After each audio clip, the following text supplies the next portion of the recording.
Olá, pessoal. Eu tô aqui com uma entrevista muito especial. Ela é uma das pessoas mais faladas das redes sociais. Tudo que ela fala gera um questionamento. Toda opinião dela gera um debate. O Brasil para questionar tudo. Será que ela gosta disso? Mas ela causa em tudo que ela faz. Minha amiga há muitos anos, mas muitos anos, não é mesmo? Muitos. Revela até a nossa idade. E a gente não vai falar da cidade. Mas a última vez que eu a via, era outra Maíra. E quando que você me vê que eu não sou outra Maíra? Me conta. Mas faz 2 anos e parece uma vida. Parece. Foi. Parece não. uma vida.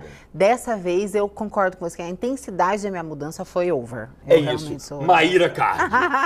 Obrigado. É um prazer. Até que você sabe que eu não falo com ninguém, né? Eu sei. Você não dá entrevista. Não. Por quê? Não. Porque eu não preciso, essa é a verdade. Hoje eu estou vivendo uma vida que eu escolhi, assim, e nunca imaginei que eu ia viver na minha vida. Casei com um príncipe, literalmente, um marido maravilhoso, tenho os meus filhos. Então, eu não preciso mais da internet. Então, não preciso dar entrevista, não preciso estar na internet. Hoje eu faço só o que me faz feliz. E você sabe mais do que ninguém que a internet ela faz mais infeliz do que feliz. Eu sei. Então, tipo, não preciso dar entrevista, não preciso responder nada, não preciso falar com ninguém. É porque A você é meu internet amigo. faz mais infeliz, mas você já chegou a se afastar, mas voltou. Várias vezes. Por que voltou? Então, ao mesmo tempo, porque eu tô há 25 anos na internet, é uma vida, né? A gente vê muita gente ficando famosa o tempo inteiro e, lógico, tem a dificuldade de ficar famoso, mas eu acho que mais difícil ainda é permanecer famoso. E você sabe disso também. Eu sei. Então, quando eu vejo que a coisa não tá legal, que a internet está muito doentia, que as pessoas estão atacando muito, eu falo, não preciso disso. E aí eu me recolho. Só que, ao mesmo tempo, são 25 anos ali na internet. Eu também gosto da internet, eu também gosto de produzir conteúdo, de mostrar a vida como ela é, porque eu acho que as pessoas criam muito uma imagem de mundo perfeito, principalmente quando você tem dinheiro e fama, que tudo é lindo, tudo é maravilhoso. Eu não. Eu mostro todas as minhas dificuldades, porque eu acho importante fazer esse papel social. Então, eu também me questiono, será que eu cheguei onde eu cheguei? Será que Deus me deu tudo que Ele me deu simplesmente para me recolher e ficar na minha insignificância na minha casa, gastando meu dinheiro? Não. Não. Então, eu também preciso devolver para o mundo. Então, quando eu acho que eu não estou derramando o suficiente, mais do que eu recebi, aí eu volto. E aí eu ensino, e aí eu conto, e aí eu choro junto. E aí eu faço o que o meu coração manda e dá conta naquele momento. Da última vez que a gente se viu, pessoalmente, você era coach de emagrecimento. Hoje você não é mais. Fiquei 15 anos com o programa Seca Você. E fui empresária, né? Eu tinha uma empresa, a gente ajudou mais de 1 milhão de pessoas, mais de 1 milhão de pessoas a emagrecer. O que fez acabar? Foram as canetas? Não, muito pelo contrário, eu acabei no auge. Léo, eu sou da época do lançamento, que em 1 hora eu fazia 11 milhões. Abri o carrinho e fazia 11 milhões. Agora... 11 milhões já. Sim, e você sabe, você acompanha a minha vida, você já foi na minha casa. Enfim, eu sempre fui empresária enquanto as pessoas não sabiam nem o que era. Elas eram influenciadoras e eu tava, tipo, muito à frente. Eu acho que eu tive o único programa de emagrecimento que custava 300 mil reais, é uma coisa muito diferenciada. Então eu tenho muito orgulho de tudo, só que não combinava mais com o meu estilo de vida. Depois de 15 anos trabalhando com emagrecimento, quando eu vou fazer um lançamento de um produto de emagrecimento, eu sou a cara do negócio. Então eu preciso não só estar bem, porque ninguém contrata cabeleireiro que tem o cabelo ruim, dentista que tem o dente podre, então a pessoa que fala de emagrecimento ela tem que estar bem fisicamente. E para eu estar bem fisicamente, eu também tinha que vestir um topzinho, um biquíni. Depois que eu casei com o Thiago e depois da minha virada de chave, até meu encontro com Deus e tudo mais, eu olhava para mim e falava, gente, eu sou uma mulher de 40 anos, casada, com 2 filhos, não vou mais ficar botando biquíni, não cabe, porque aí era forçado. Não que eu não podia, eu posso se eu quiser. Mas sabe quando é forçado? Eu falo, já não cabe mais para minha realidade. Não me sentia bem. Quando eu tinha o programa, ele estava no auge, eu morava na Califórnia, andava de patins, de shortinho. Cabia. Ela era a minha realidade. Agora, eu ter que forçar uma realidade, então aquilo começou a parar de fazer sentido. Eu comecei a me conectar com mulheres empresárias, que hoje faz muito mais sentido para mim, devido não só às minhas empresas, mas do Thiago e tudo mais. E hoje eu tenho uma mastermind para mulheres empresárias, eu só trabalho com high ticket. Então eu migrei de um lugar para o outro. Você Estou faz o quê? muito feliz. Me explica. Mastermind é um grupo de mulheres empresárias onde você ajuda a potencializar o negócio. Então, eu, o Thiago, o Roser, que é um sócio nosso do digital, a gente pega o negócio e acompanha essas mulheres durante um ano para alavancar o negócio delas. Tá, qualquer negócio.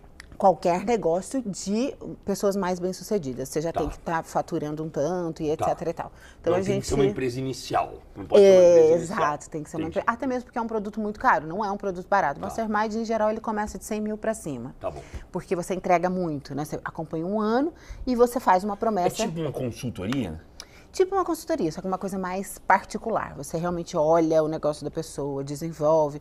Só que eu só faço com mulheres. É só para mulheres. Só para mulheres. E eu sou muito feliz fazendo isso. Já tem um tempo que eu tô com o meu Mastermind, que é meu grupo de mulheres, que é onde eu tô aqui no escritório. Eu faço... Olha, dá uma olhada nesse escritório, totalmente lúdico. Por que isso? Muito, né? Eu acho que eu sou muito feminina, assim, eu tenho um lado muito feminino. E tem um pouco da minha história, a árvore, porque eu sou muito grata ao que eu te falei, ao Seca Você. A minha história com o Seca Você começou através da minha cura. Eu tive um câncer, me curei. Meu pai teve um câncer. Também. O médico deu 3 meses de vida para ele, ele viveu 3 anos a mais. Então, eu me curei através dos alimentos saudáveis. Frutas, verduras e legumes. E aí, isso representa a minha história e minha vida. E isso continua fazendo parte da sua vida. Vai fazer para sempre. Eu vou me alimentar saudável para sempre, porque eu nunca foi sobre vender. Os meus números foram as consequências da minha dedicação, mas eu sou apaixonada pela alimentação saudável. Então, isso é prova de que aquilo ali não era algo momentâneo. De jeito nenhum. Aquilo ali era a sua vida e continua sendo. Continua sendo e vai continuar pro resto da vida. Tanto é que você mudou o negro, né? Você mudou Total. Você mudou outra pessoa. Outra pessoa. Não. Outra pessoa. O corpo dele é outro corpo. A saúde, né? Eu acho que não só o corpo, mas a saúde mental, ele é mais leve, ele ri mais. As coisas são... Quando a gente está bem emocionalmente, de saúde, porque a saúde é física e emocional, tudo fica diferente. Então, ele fez muito bem para mim, eu fiz muito bem para ele. Somos outras pessoas. Quando você olha os dois, você fala, nossa, se encontraram aqui e viraram uma outra coisa. Eu acho que isso é legal dos relacionamentos, né? Eu com você sou uma pessoa, eu com ele sou outra pessoa. Porque as misturas são diferentes. Se é suco de laranja, eu sou suco de uva, a mistura dá uma coisa diferente com suco de limão. Então, não é que você... é fingido ou é outra personalidade, é que a mistura, alguém te desperta o bem e alguém te desperta o mal. Eu poderia dizer que ele é sua alma gêmea? Eu acho que sim. Se não for, vai ser, porque eu vou obrigar. Agora, quanto tempo você demorou para descobrir? Bom, assim que a gente... Ele me fez uma entrevista de emprego, né? Vamos falar. Contextualizar. Contextualizar. Ele me pediu em casamento antes de me beijar. E me perguntou se eu queria ter filhos, fez uma entrevista de emprego. Se eu queria casar para sempre, porque ele não queria separar, e etc, etc. Tudo isso antes de me encostar. Então, a gente primeiro fez um voto de compromisso um com o outro. Ele muito religioso. Não é nem religioso, ele acredita muito em Deus. Não é a palavra certa, não é religioso. Não segue uma religião, mas sim... Ele é evangélico, mas ele não é religioso, porque a religiosidade faz as pessoas ficarem cegas. Ele é evangélico, mas sem essa coisa, não tem uma denominação de uma igreja específica, né? Ele acredita muito na Bíblia e na palavra ali. E eu estava naquela minha fase que você conhece bem, que depois que eu tinha me separado, eu mergulhei na igreja, eu morava na igreja. Você lembra, né? Eu morava na igreja de manhã, de tarde, de noite. Orava de manhã, de tarde, de noite para Deus fazer um milagre na minha vida e aparecer esse milagre que apareceu, né? Um homem que me respeitasse, que acolhesse os meus filhos, que fosse provedor, o que não é fácil, porque eu sempre fui uma mulher muito independente, que desse conta. Faz diferença? Um homem ser provedor e não ser provedor? Nossa, não ia falar um palavrão aqui. Vamos lá. Eu sou uma mulher que eu sempre fui muito bem sucedida financeiramente.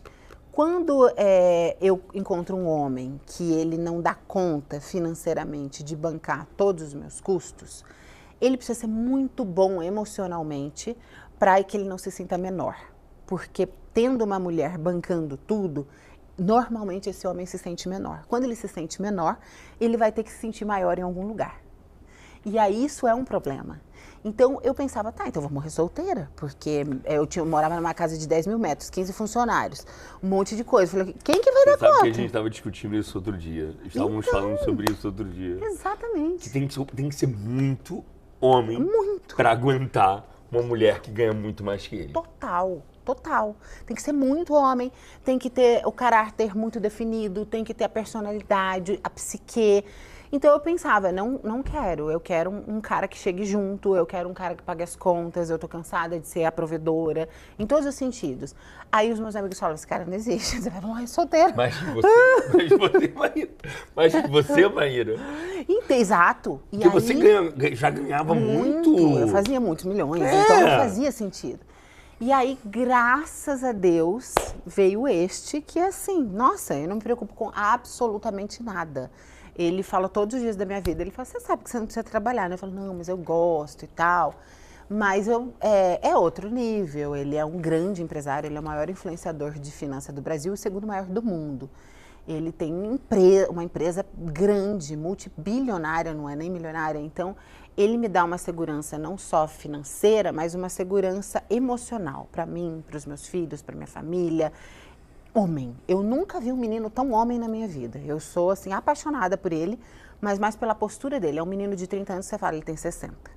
Porque, muito. Ele é muito sério, ele é muito direito, preto no branco. Não é.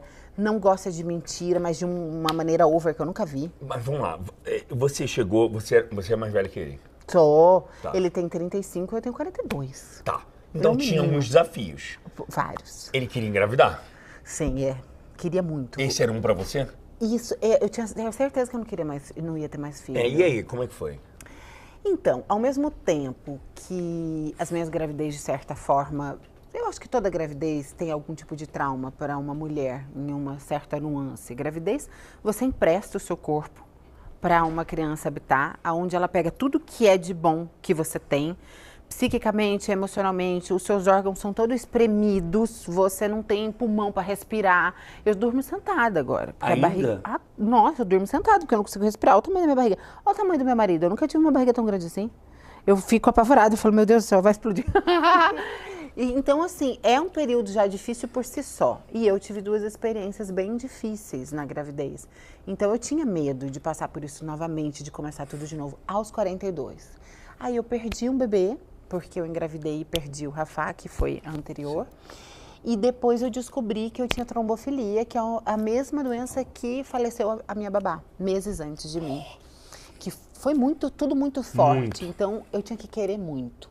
Eu tinha que estar muito decidida. Eu tomo Clexane todos os dias, que é uma injeção, para que eu não perca o bebê, e vou ter que continuar tomando essa injeção para que eu não morra pós-parto, porque a trombofilia é um trombo que se forma e ela ou dá embolia pulmonar, ou parada cardíaca, ou parada respiratória, e você morre, literalmente. Então eu não posso parar de tomar injeção. Então você tá no limite, digamos assim. Total. Eu tô na mão de Deus.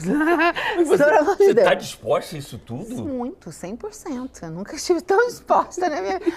Eu acho que tudo que eu me proponho a fazer, Léo, e também você sabe disso, eu me proponho, de verdade.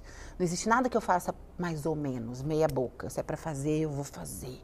Se é pra acreditar, eu vou acreditar. Eu acho que eu sou... É uma arrogância dizer que eu sou a pessoa que mais acredita, mas eu sou uma das pessoas que mais acredita no ser humano, que mais acredita no amor, que mais acredita na bondade, na regeneração das pessoas. E eu tenho que acreditar, eu acho que a gente tem que acreditar. O mundo pode estar cruel tanto que for, se você perder as esperanças de viver um grande amor, de ser feliz, de dar tudo certo, então vai logo, chegou sua hora, você está fazendo hora extra aqui.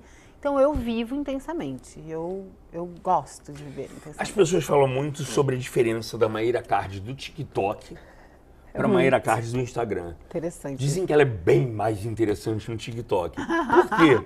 Na verdade, a Maíra do TikTok é a que você sempre conheceu e a que você sempre brigou com as pessoas para dizer, ela não é assim, eu conheço ela. Foi uma ideia, na verdade, que o pessoal internamente, a Letícia, que é uma social media maravilhosa, teve. Ela falou, Má, as pessoas não conhecem você e elas precisam conhecer você. Porque todo mundo que conhece você é apaixonado por você, tem esse seu jeitão e tal.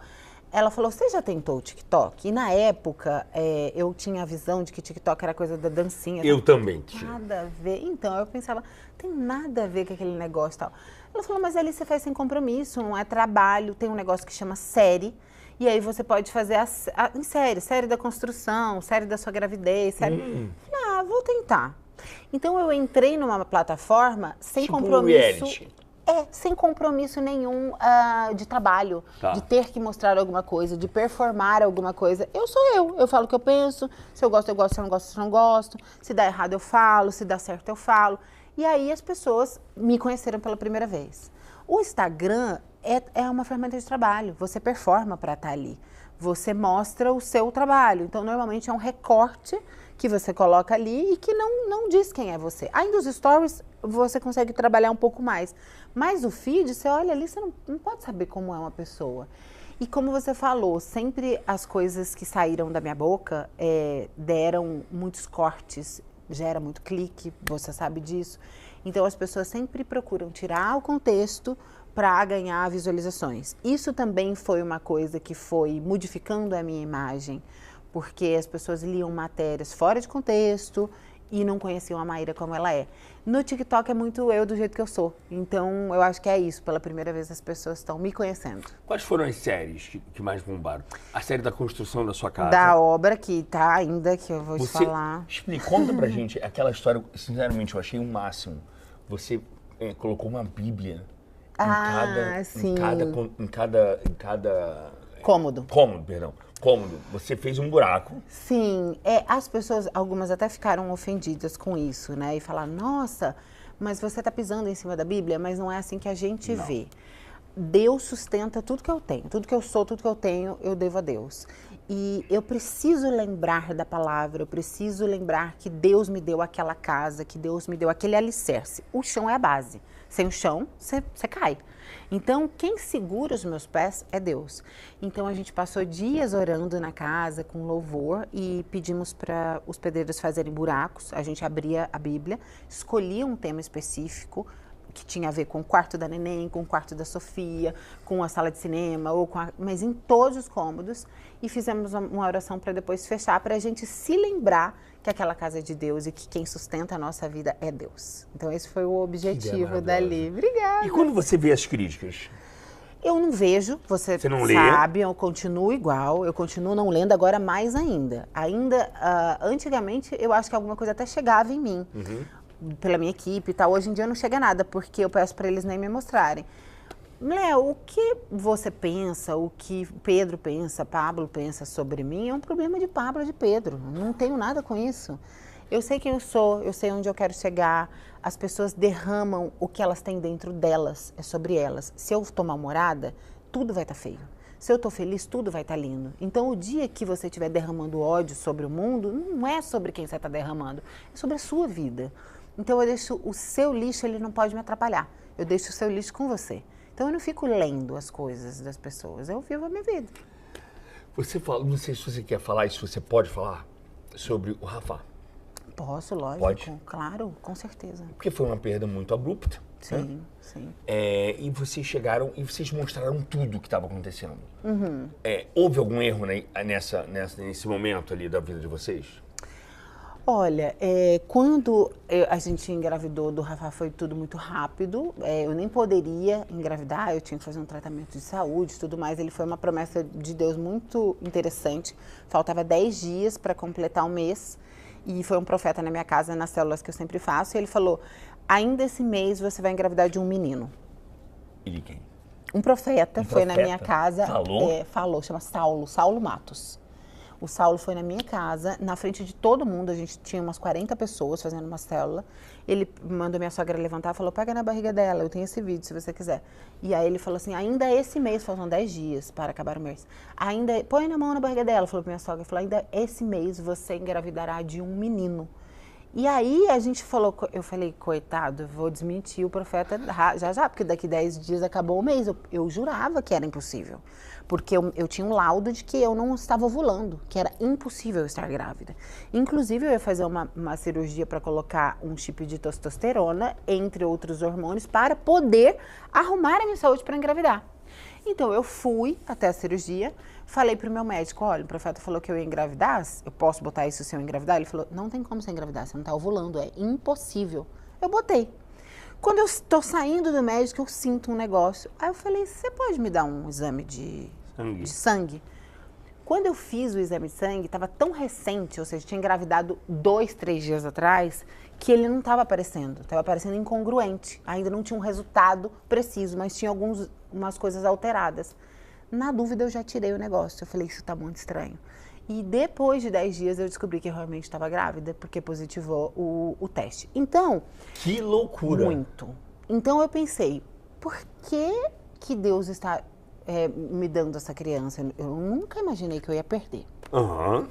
Porque, né, é uma Sim. promessa de Deus. E aí, quando eu engravido do Rafa e eu perco, é um susto, porque nenhum momento o médico me falou que eu ia, na verdade, parir ele, né? E ele ia sair inteiro na minha mão.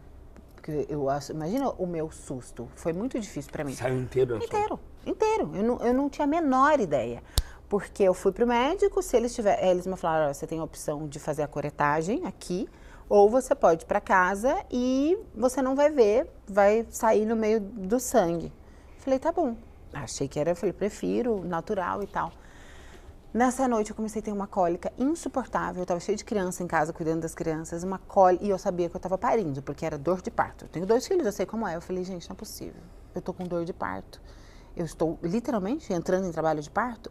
Uma das coisas mais difíceis que existe é você entrar em trabalho de parto de um filho que não está vivo. Porque você sente tudo, você vive tudo e ele não está vivo. Então eu senti todas as dores de parto e a hora que eu sabia que ele ia sair, eu simplesmente botei a mão e ele saiu inteiro. Eu assustei, óbvio que eu assustei. Não fui orientada, ninguém me falou. Aí eu olho e eu não sei, eu jogo fora, jogo na privada, enterro, falo pro Thiago, não falo, fico quieta. Fiquei extremamente assustada. Era de noite e eu fui acordar o Thiago porque eu achei que eu não tinha o direito de tomar escolher essa isso decisão sozinha. sozinha.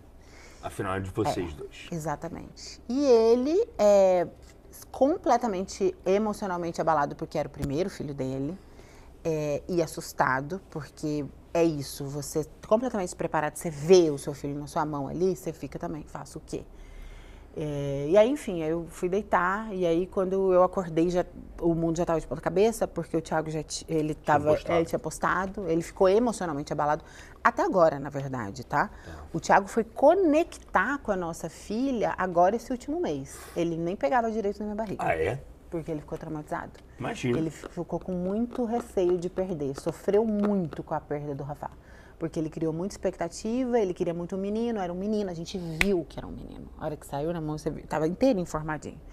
Então ele criou uma expectativa, se assustou, se frustrou, falou não quero. Aí depois veio o resultado da minha trombofilia, então ele ficou, vai que perde de novo, que pode perder a qualquer momento. Então agora no final, que eu tô com 9 meses, que ele entendeu que o médico falou, ó, qualquer momento que ela tiver, tá 100% garantido, aí ele começou a se envolver com a Eloá. Para não sofrer. Para não sofrer. Emocionalmente, inconscientemente, ele fez isso. E aí eu só fui entender por que eu perdi o Rafa sendo uma promessa de Deus quando? Quando? Eu tive o aborto. De repente, o meu médico falou, olha, vai uns 3 meses para a gente poder limpar tudo e etc, fazer tudo de novo, para a gente começar a tentar ter um filho. Eu nem menstruei e eu engravidei novamente. Da Eloá, que eu não sabia que era Eloá. Eu não cheguei a menstruar, foi um negócio muito louco. E aí, quando eu engravidei, eu liguei pro meu médico, o Dr. Cláudio Ferrarese, e ele falou, Maíra, tem alguma coisa estranha. Por que você perdeu se você engravidou tão rápido? Porque você tá com 42, mas sem engravidar tão rápido, você tá ovulando bem, tá tudo certo, tem algo errado aí. E ele começou a pedir exames que ele jamais pediria, um deles é a trombofilia. Por que ele jamais pediria? Porque eu tenho 2 filhos, eu nunca tive nada, não teria trombofilia. Só que ele pediu a trombofilia adquirida, e descobriu que eu tinha. O que aconteceria se eu tivesse tido o Rafa? Eu morreria no parto. Se ele não tivesse morrido, eu morreria no parto. Então, o que a gente entendeu? Que o Rafa veio para me curar. Só que Rafa foi um nome que Deus deu pra gente, dele, né? A gente escutou um dia numa música e bateu no nosso coração como se fosse audível Deus falando. Rafa chama Deus da cura. Então, quando eu entendi o propósito dele, ele veio para me curar. Então, eu perdi o Rafa, mas ele tem um papel importante. Graças ao Rafa, eu estou viva, vem a Eloá. Então, ele cumpriu o papel dele. Deus disse que eu teria um filho menino, eu tive. E ele veio fazer o papel dele, que foi me curar. Uma coisa que eu não falei antes do começo da entrevista, porque você falou que ele fez uma entrevista de emprego, como se fosse... Mas existe uma coisa básica, né? Quer dizer, que ele já pensou em casamento sem antes te beijar. Você não sabia nem se é da Match, né? Exato. E se não desse ele match? Era meio louco. Eu achei que ele era meio doido. Eu falei, gente... Porque você não é fácil, Maíra. Não sou fácil. Eu sou uma pessoa de personalidade forte. Eu sei muito bem o que eu quero. Sim. Eu sou muito bem determinada. Eu sou cheia de querer. E ele também. Ele é um cara de personalidade forte, sabe? Só que ele chegou muito definido, tudo que ele era, o que ele queria. E foi o primeiro homem que chegou me dizendo o que ele tolera e o que ele não tolera. Porque, em geral, em relacionamento, as pessoas fingem. Fingem que são bonzinhas, fingem que deixam tudo. E aí, de repente, você vai conhecendo a pessoa ao longo do tempo. Ele não. Você prefere assim? Ah, prefiro. Me fala logo os seus defeitos de cara pra ver se eu quero, se eu tolero. Não é melhor? Assusta, inicialmente, claro. Porque você fala, nossa senhora... Mas fala, não, ele sabe o que ele quer, ele sabe quem ele é e tal. E eu sabia que eu ia ter que mudar muito. O Thiago é um dos maiores empresários do mundo. Não tem como eu me manter a mesma pessoa ao lado dele. Uhum. Eu sabia que eu tinha que mudar meu jeito de vestir, meu jeito de falar, meu jeito de portar, a minha exposição, porque ele era uma pessoa extremamente workaholic e introvertido. Então eu falei, esse cara só trabalha, e de repente eu venho como um furacão na vida dele, sai expondo tudo. Então teve uma comedida. Eu cedi muito, ele também cedeu muito. Porque você não via a cara dele em lugar nenhum, hoje você vê em todo lugar, exatamente, né?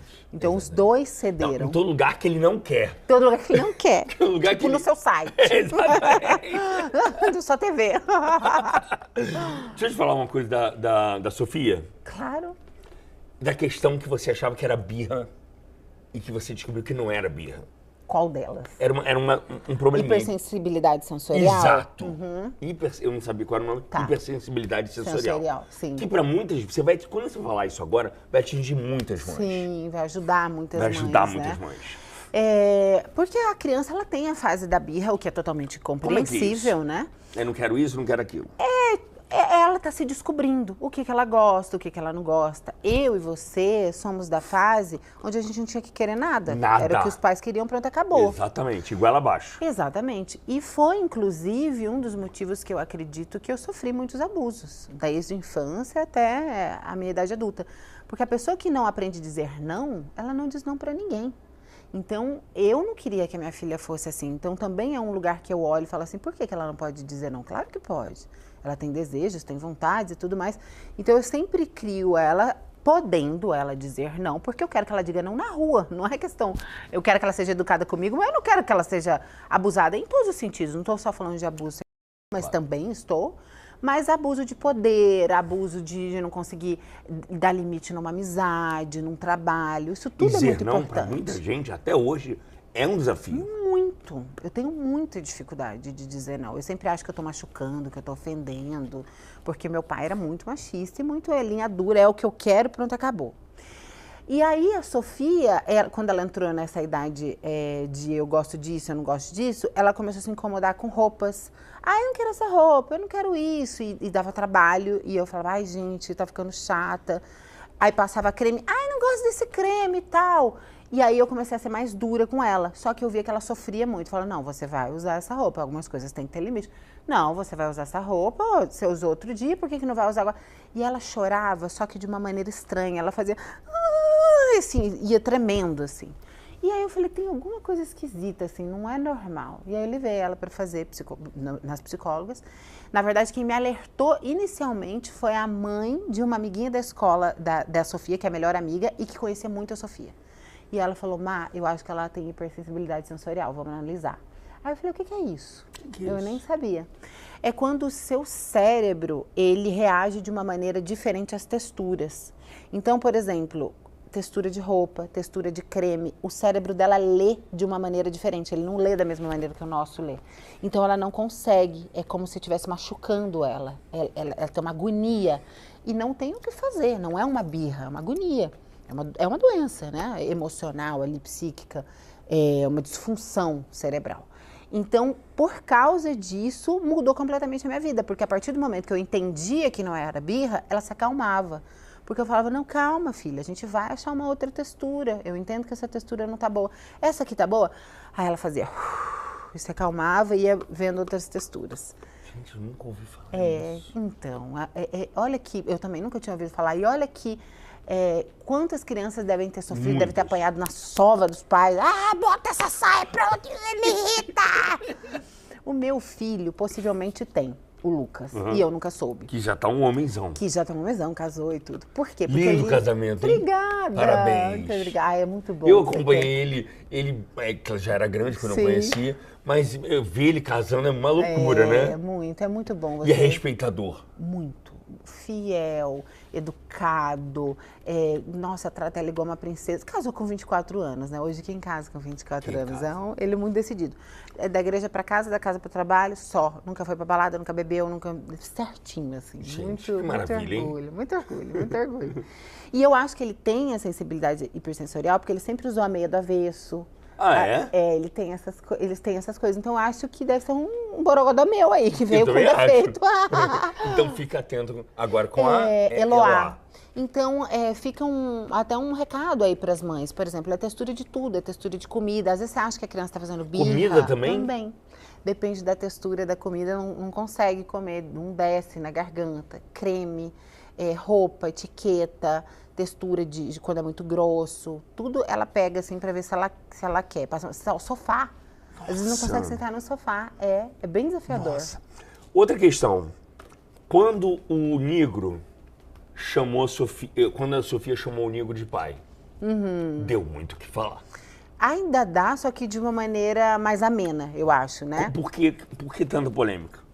Olha, eu acredito que o Brasil, o mundo de um modo geral, está mais acostumado com ódio e com desamor do que com amor.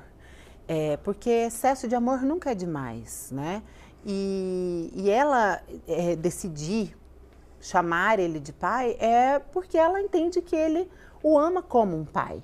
E eu acho que o excesso de amor não pode ser ruim, mas infelizmente a gente está mais acostumado com o contrário. Então isso acaba chocando as pessoas, porque não é o usual mesmo, né? Não é o normal. A verdade é que isso não diminui, nem isenta, nem exclui o pai dela biológico de nada, absolutamente.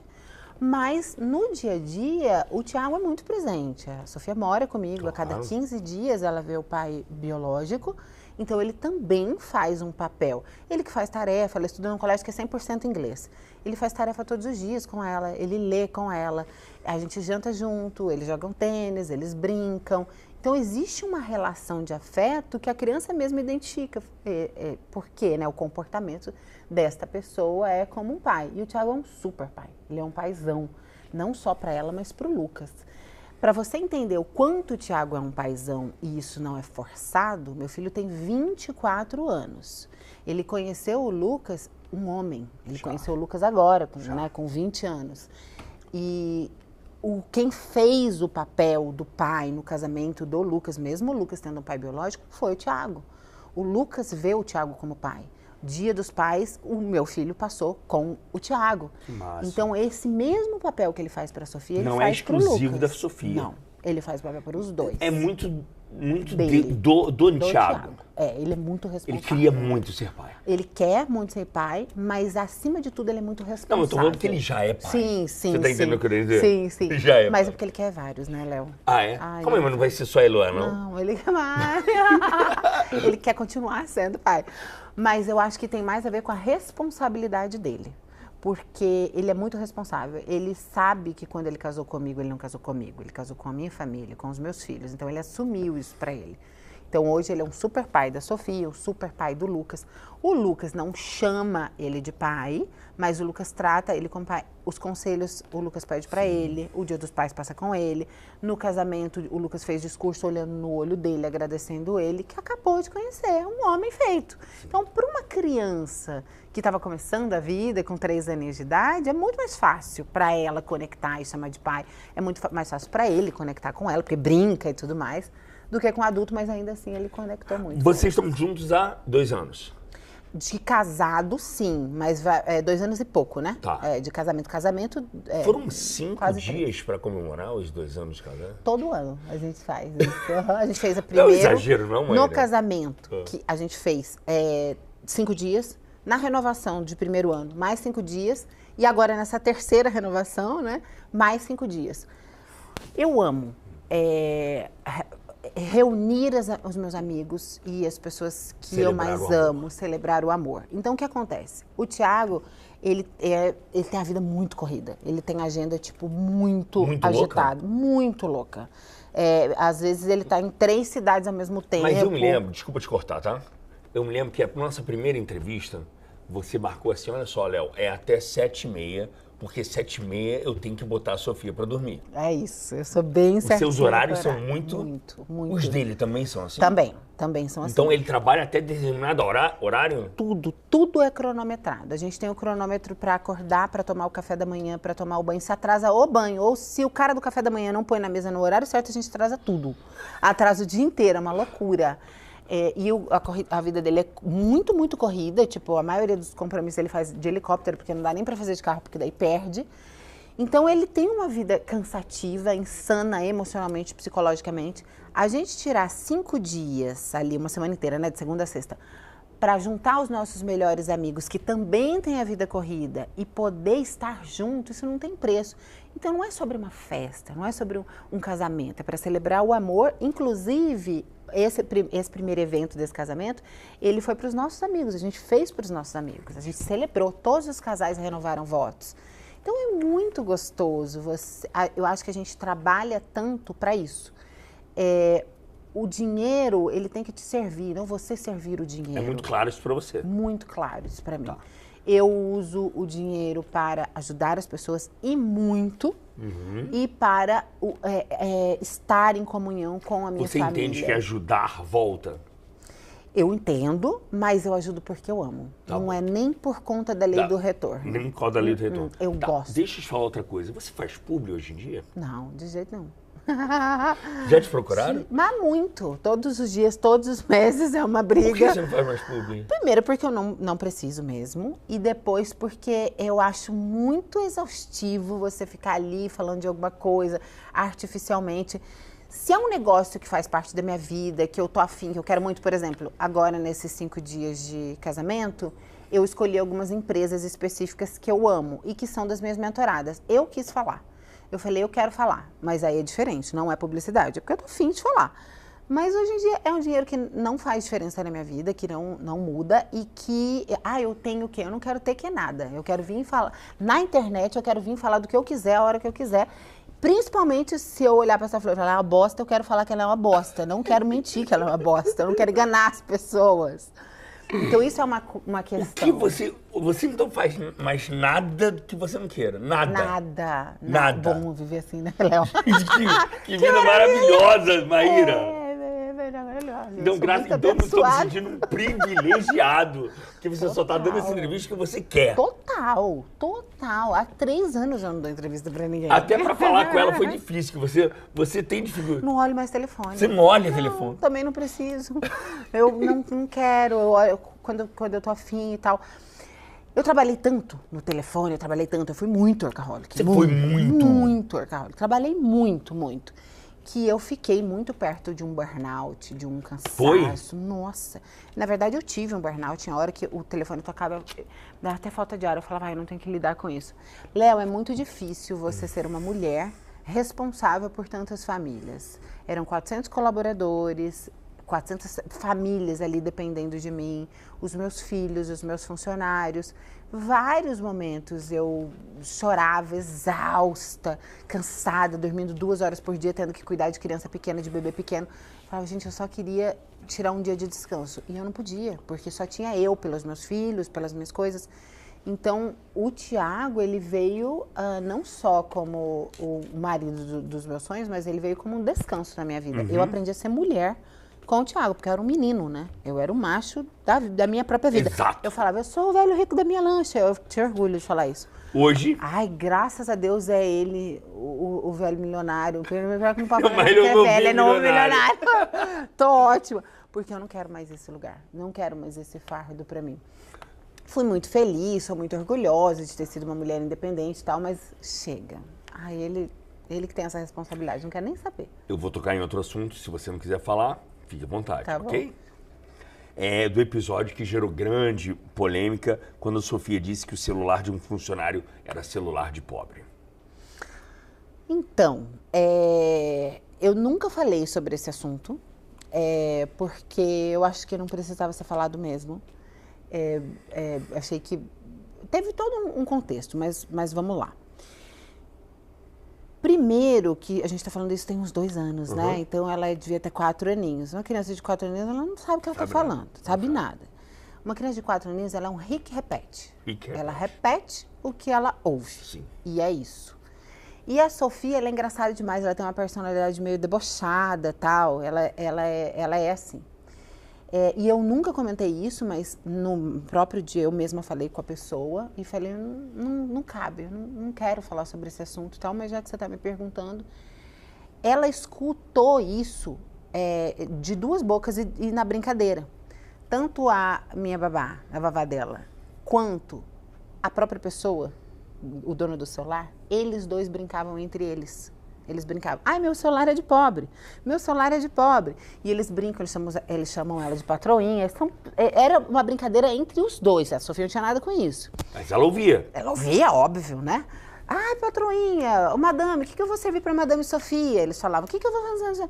Hoje é dia de Pix, faz um Pix pra gente. Era a brincadeira deles. E os 2 comentavam muito, ai, meu celular é de pobre, meu tênis é de pobre, meu sapato é de pobre. Ela só repetiu o que ela ouviu deles. Só isso, uma criança só repete. E aí, lógico, virou aquele alastre todo. Eu achei que não cabia eu chegar e falar, ai, gente, e defendê-la, sabe? Ah, ela ouviu da boca dele mesmo e tal. Até mesmo porque as coisas comigo tomam uma proporção muito grande. E eu tô acostumada a ser famosa, tô acostumada a apanhar e etc. Nem todo mundo tá. Eu não queria que isso se voltasse contra ele na época, porque eu também sabia que era uma brincadeira dele com a babá. Eu não posso proibir as pessoas do que elas falam, de como elas falam sobre a vida delas. E aí, obviamente, depois, quando a Sofia chegou na minha casa, porque ela não estava na minha casa, ela estava na casa do pai. E aí, quando ela chegou na minha casa, eu falei, filha, isso não se fala, você ofende as pessoas. E ela falou, ai, mãe, mas eles falam. Falei, sim, meu amor. Mas eles podem falar, que é sobre eles. Mas é feio, eles não deveriam falar, e aí expliquei e tal. Mas é muito desafiador você criar uma criança com holofotes. Todas as crianças, com certeza, e os filhos de todo mundo já falaram muitas merdas e cagadas e as mães corrigiram. Só que quando tem uma câmera na sua frente, você é julgado o tempo inteiro. Com inúmeros seguidores. Exatamente. Foi um dos motivos que eu excluí o Instagram da Sofia. A Sofia tinha 1.500.000 seguidores no Instagram. Excluí naquele mesmo dia. Acabou e falei, chega. Não quero mais essa exposição para ela. Eu mostro muito pouco hoje em dia a Sofia nas minhas redes sociais e ela não tem... Como é a questão de telas para ela? Não deixo ela... Televisão? Televisão a gente deixa quando é alguma coisa da Disney, mas com a gente. Então, tipo assim, de final de semana vamos assistir um filme em família. Aí ela pode. Mas telas eu não deixo. Pra não dizer que eu não deixo, às vezes quando vai de um caminho pro outro, tipo, a gente vai viajar de carro e aí a criança fica entediada, eu escolho os desenhos, coloco ali e ela assiste. Mas vídeo curto não, de jeito nenhum. Então, dentro do meu domínio, porque a criança vai crescendo e ela vai indo em outras casas e tudo mais. Dentro do meu domínio, ela só escuta louvor e as músicas administradas por mim, que nada de baixaria, nada de... Funk. Jamais, que sensualiza. Eu acho que tudo tem a sua idade. Depois, o que ela vai querer escutar, fazer da vida dela, é um problema dela, mas eu acho que tudo tem a sua idade. Thiago é muito linha dura com roupa, muito linha dura, muito. Ela sempre usou vestido, sempre foi apaixonada por vestido. Aí ela chegou na fase que agora ela quer barriga de fora, shortinho. Não tem essa possibilidade. Ele não deixa e pronto, acabou. Então, tipo assim, no máximo, se ela vai usar uma calça jeans, ela usa um cropped mais aqui, que mostra só um tirinho da barriga. Mas depende do lugar. Aí ela mostra pra ele, fala, pai, tá bom. Ai, não vou botar essa roupa, meu pai não vai deixar. Ela tem esse bom senso. Total. Ela fala, não, meu pai não vai deixar, vai brigar comigo, não vou colocar. O Thiago é muito preocupado, porque, infelizmente, a gente vive num mundo onde as pessoas estão doentes, sensualizam as crianças. Perfeito. Então, ele não deixa mesmo. E teve muita gente criticando quando o Thiago deu banho nela. Pois é. Aí, qual é a questão aí, né? Teve algumas questões aí. Primeiro, ele estava de roupa e a Sofia também estava, porque senão eu nem mostraria. Ela estava de calcinha, ele de roupa, e eles estavam brincando, não era nem um banho, era os brinquedinhos, etc e tal, que é a brincadeira deles ali de toda noite. E aí eu entendo completamente. Eu sou uma pessoa que eu sofri abuso, inclusive na minha infância. Eu sei muito bem do que se trata, eu sei muito bem o medo das pessoas, eu entendo claramente. Só que hoje eles têm uma relação de pai e filho. E a mesma coisa, por exemplo, a gente tem vários, eu não vou citar nome para não ficar desagradável, mas a gente tem vários casais famosos e conhecidos que adotaram crianças já grandinha. Esse pai não dá banho nessa criança? Nunca. Claro. Qual é a diferença? A coisa é a mesma. A gente escuta a história de pais biológicos que, infelizmente, são crianças. Então, assim, a doença, ela existe na cabeça das pessoas, mas é de qualquer um. Agora, você não pode viver como doente simplesmente porque o mundo está adoecido. Sim, você tem que ficar atento? Sim. Então, eu acho que houve uma problematização maior, até mesmo porque não era um banho, eles estavam brincando, mas eu acho que se fosse, é isso, ele tem uma relação de pai e filho com ela. Eu quero saber, pais adotivos, eles não podem dar banho? Eles contratam uma enfermeira para dar banho? Como funciona isso? Então, é aquilo que a gente fala, quando a gente vive com holofote, Léo, é muito difícil, porque as coisas saem de contexto. E aí sai a matéria, tipo, o Thiago tá dando banho na criança. Sai uma matéria tendenciosa para as pessoas criticarem. Claro. Só o título, né? Exato. Só o título. Banho demorado, era uma coisa assim, sabe? Meu, quem que foi lá dentro Quem da pessoa era um banho demorado. Então, isso tudo faz com que as pessoas fiquem mais amargas, mais doentes, mais ácidas.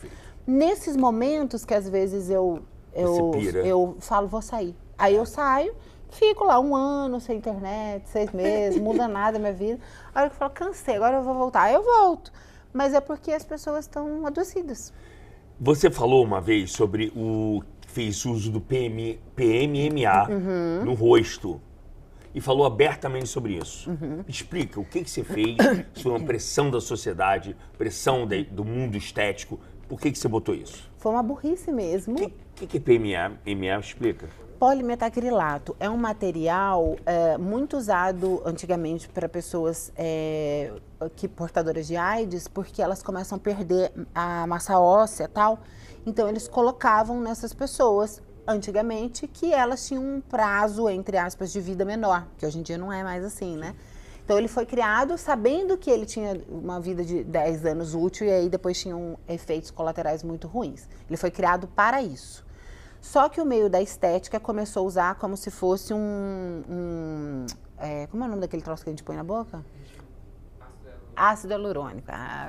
Sabe, né? Ácido hialurônico. Então, eles usavam porque ele dura mais, é mais barato, só que eles não avisavam as pessoas. Então, há muitos anos atrás, quando eu falo muitos mesmo, em 2009 foi quando eu coloquei. Eu fui colocar porque eu tinha uma olheira bem funda aqui. E eu, supostamente, fui colocar um ácido hialurônico, que era uma coisa que podia. Uma menina, em 2009 era uma menina, eu não sabia o que eu estava fazendo. A responsabilidade de saber não era minha, era da dermatologista, ali que estava me falando, da médica. E aí eu falei, eu só queria tirar isso aqui, ela, tá bom. E colocou. Quando ela colocou, já inchou muito. Eu lembro que eu fiquei deformada na época. Eu fiquei 1 mês, 2 meses deformada e ela falava, não, é normal, é normal, é normal. Achei que era, desinchou, mas nunca ficou exatamente a mesma coisa. Ele meio que desceu pra cá, ficou uma bochecha, parecia um fofão. Uns 3 anos depois que eu pus, o meu pai teve câncer. E eu me estressei muito porque quando os hormônios ficam alterados é onde incha. E a minha cara ficou deformada. Eu falei, tem alguma coisa errada. E aí eu fui num outro médico que descobriu, falou, você colocou polimetacrilato. Eu falei, o que é isso? Aí ele falou, quem colocou isso em você? E aí eu fui atrás da pessoa. Eu falei, você colocou polimetacrilato no meu rosto? Você foi tirar essa Fui atrás. De Mato Grosso, de Cuiabá. E aí ela falou, coloquei, mas pode. Aí eu falei, não pode. E você podia ter necrosado a minha cara. Porque aconteceu isso com a Andressa, né? Com o glúteo. Na parte aqui, né? Eu falei, você poderia ter necrosado. Aí, resumindo, eu fiz um tratamento, na época, super intenso, com líquido de uma moça que fazia com pessoas portadoras de AIDS para poder também remover e tal. E ela removeu o que pôde, mas nunca resolveu. E aí, quando eu passo um pico de estresse muito grande, ele volta. Só que ele é muito perigoso. E aí, nessa fase, meu rosto ficou muito inchado e eu queria engravidar. E aí, a gente chegou nessa conclusão. Tira, não tira, dá pra tirar? E aí, o médico falou assim, você vai ter que abrir a cara inteira, puxar o rosto todo, fazer um lift, né? Que é aquela cirurgia de véio. Raspar tudo e arrancar. Só que isso também é arriscado. Claro. Então, ele falou, olha, do jeito que tá, eles chamam de não mexa no diabo. De tão ruim que é essa coisa do pau alimentar. Delicado. Delicado. Ele falou, deixa do jeito que tá. E aí, mais pra frente, a gente faz. E aí, eu achei necessário falar, que foi uma das séries ali do TikTok, porque até hoje, muitas pessoas põem e dizem que pode. E não pode. Inclusive, depois desse meu relato, algumas amigas minhas famosas, que também não vou falar o nome aqui, me ligaram, apavoradas. Coloquei na bunda, minha bunda tá toda roxa, tá toda cheia de bola. O que eu faço? E aí eu fui indicando os médicos para elas fazerem. É muita irresponsabilidade dos médicos. Então, a pessoa, ela vai desavisada, porque o médico normalmente convence. Aí ele fala, não, mas é que chegou uma fórmula nova e agora pode. Gente, não pode, não coloquem, porque custa a vida da gente. É muito perigoso, né? Mas, enfim. Eu queria saber a sua opinião, já que você trabalhou por tantos anos com emagrecimento, sobre as canetas emagrecedoras. Olha, eu nunca fui a favor Você de já usou? remédio. Não, nunca. Mas conhece provavelmente muita gente. Total, conheço de muito perto. Hoje em dia virou moda, todo mundo usa. Eu nunca fui a favor de remédio para emagrecer. Porque o nome já diz, remédio. O que diz remédio? Remediar. Jogar para frente um problema que eu vou ter que resolver uma hora.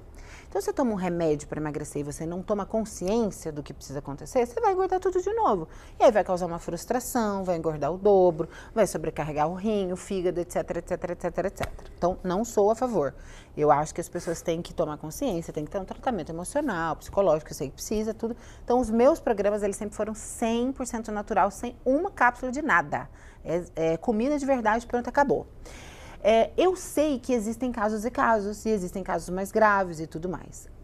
O Ozempic, por exemplo, existem vários dados científicos de estudos que ele tem tendência a suicídio.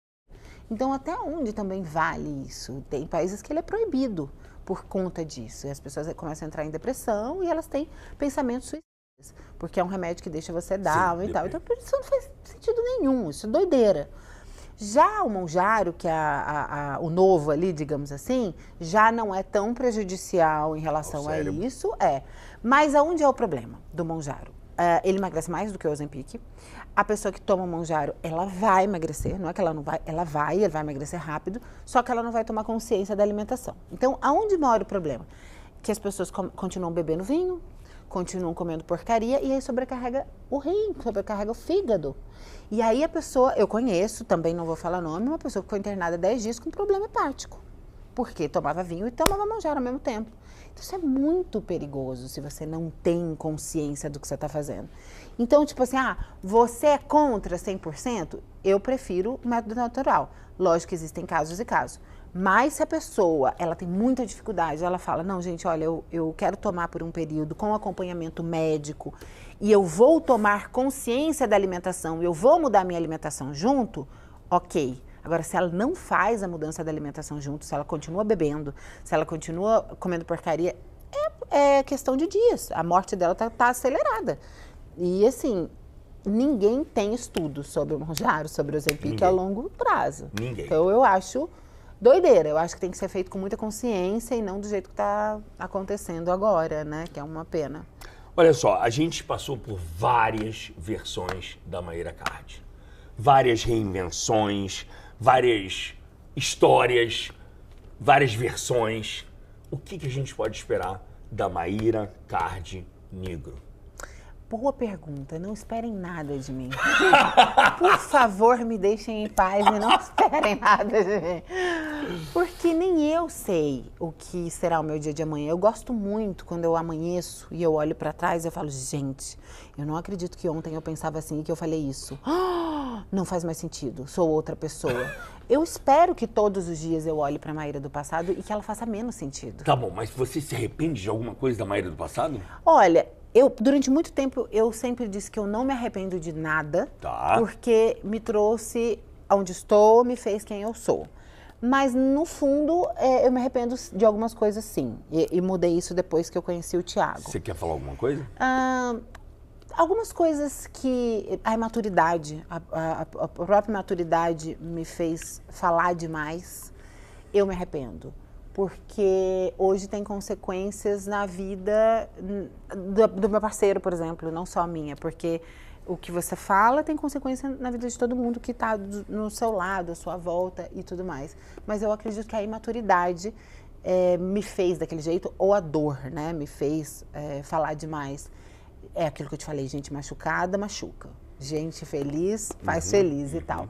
Então, me arrependo, sim, mas não teria maturidade para fazer diferente.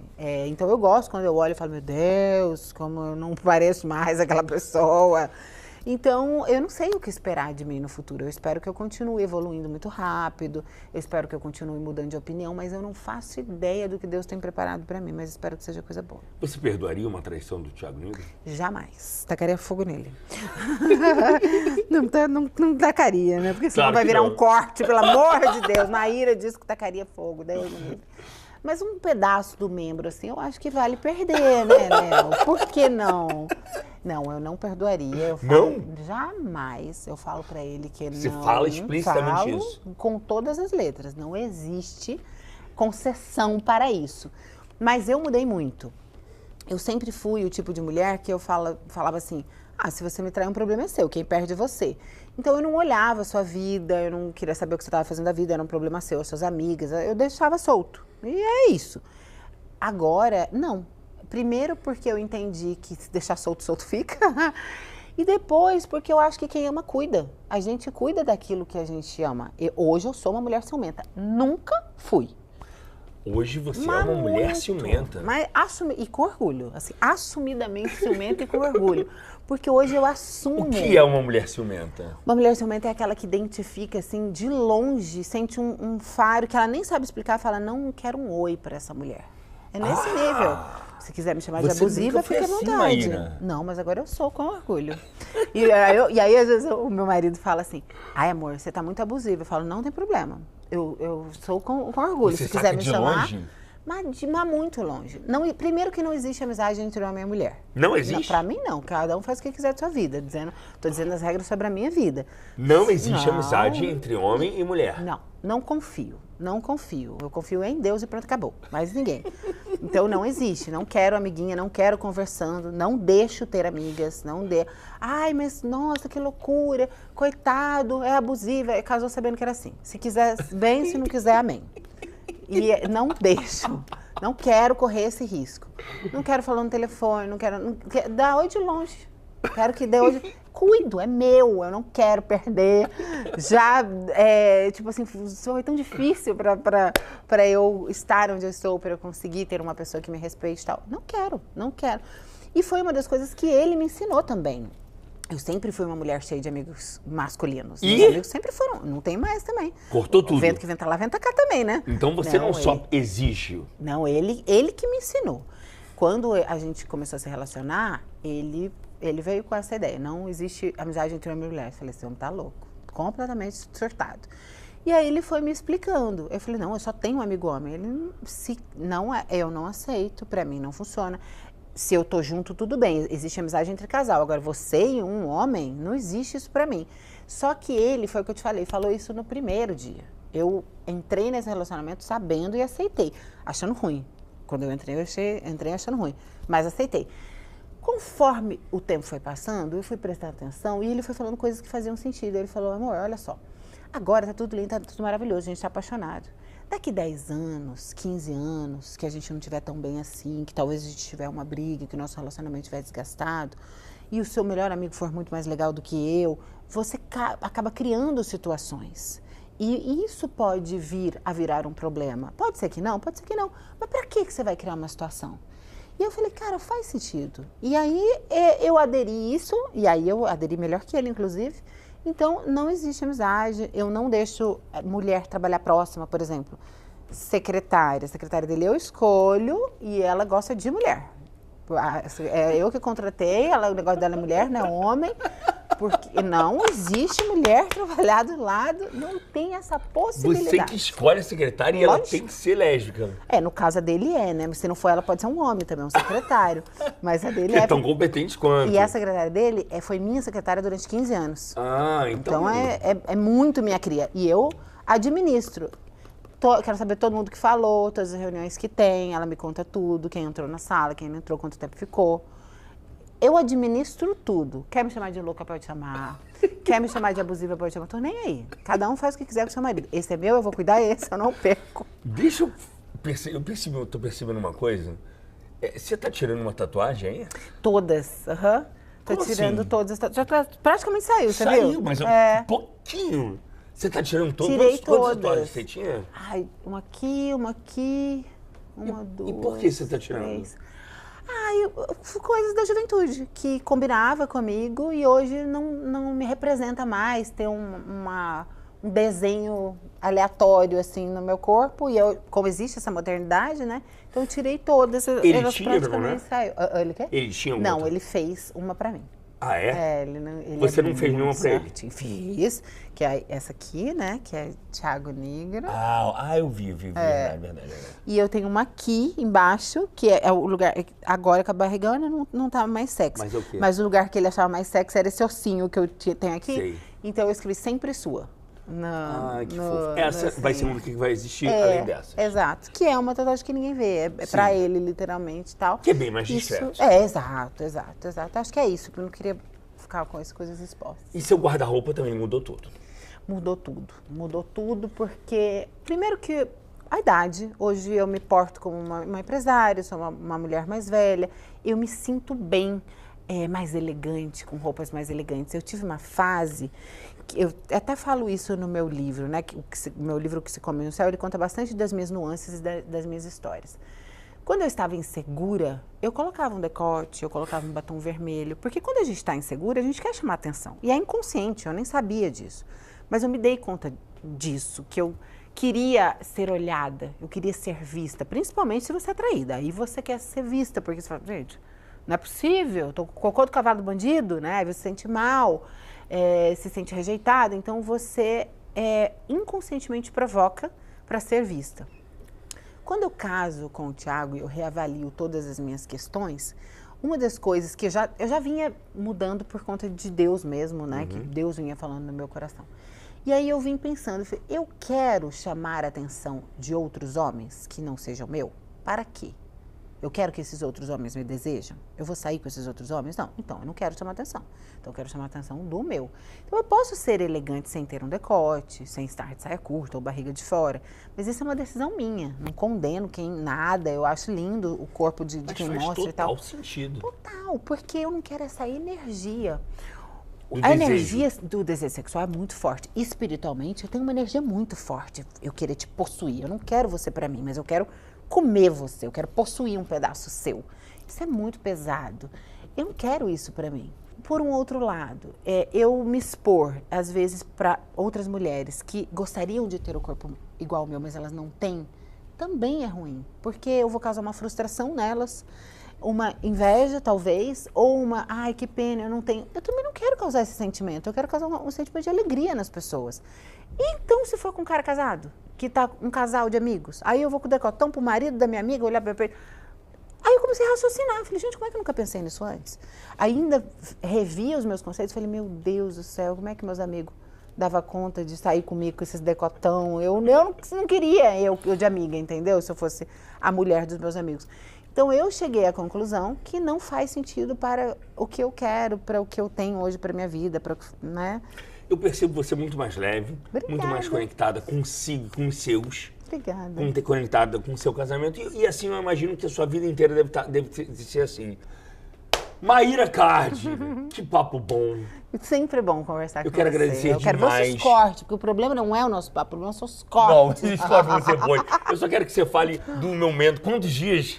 Daqui 10 dias ela já sai, Eloá, que é dedicada a Deus também, né? Eloá, Elohi, Eloá, na verdade, é o plural de Elohim, que é Deus, né? Então, também entregue para Deus. Que ela é venha de com Deus. muita saúde, Amém. muita felicidade para o Amém. casal. Obrigada. Eu acho que vai transformar mais ainda a sua vida. Obrigada. E que vem muitos mais por aí. Obrigada, amigo. Eu desejo tudo de bom para você. Obrigada. Você sabe que eu te amo. Obrigada, tá? eu também te amo. Faça uma mensagem final para o seu público. Gente, de modo geral, o que eu tenho percebido é que, infelizmente, né, a internet ela só piora em termos da maldade das pessoas, da agressividade nas palavras, no olhar. E as pessoas que vivem na internet ficam olhando para tudo que tem na internet e ficam se comparando, ficam frustradas. Então, o recado que eu deixo para vocês, assim, de que eu mesma aprendi na minha própria pele, não liguem para as críticas, para o que os outros acham, para o que os outros estão pensando, para o que eles estão falando. A vida é muito individual. A gente nasce só, né? Porque a partir do momento que corta o cordão umbilical entre nós e a nossa mãe, a gente precisa viver por nós e a gente morre só. A única pessoa que está com você é Deus. Então, o que o outro pensa, o que o outro fala, deixa com o outro, é um problema do outro. Vive a sua vida, faz a sua conexão com Deus, o seu melhor aqui na Terra, independente do que vem, entregue o seu melhor. É isso. Obrigado. Obrigada a você.